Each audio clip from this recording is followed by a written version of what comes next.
Bo'ldi-da endi hadeb keks pishiraverasizlarmi? Mana endi sizlarda juda ham zo'r, mayin bo'lib chiqadigan ekler shirindagi retsepti bor.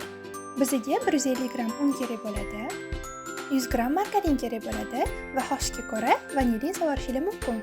3 dona tuxum va suv kerak bo'ladi. Gazga qo'ysa bo'ladi idishimizga margarinlarimizni sovolamiz, keyin ketidan suv solamiz va bir chimdim tuzni sovuramiz.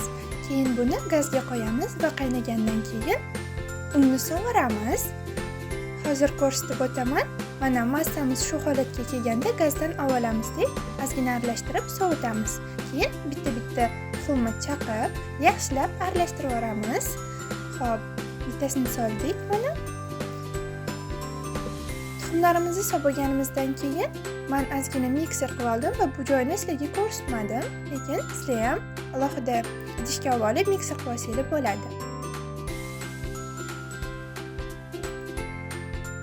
Xo'p, ko'rib turganingizdek, massamiz shu holatda bo'lishi kerak.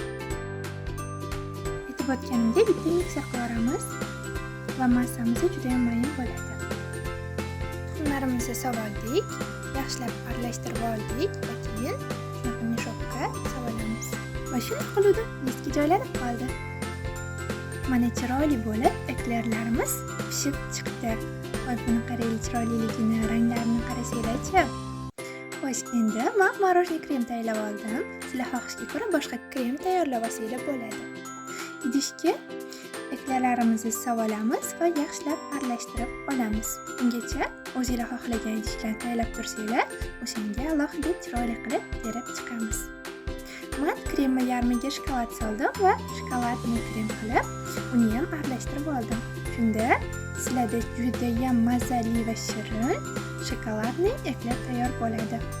Mehmon oldiga qo'ysanglar bormi, butun umr shu shirinlik ta'mini eslab qolishadi.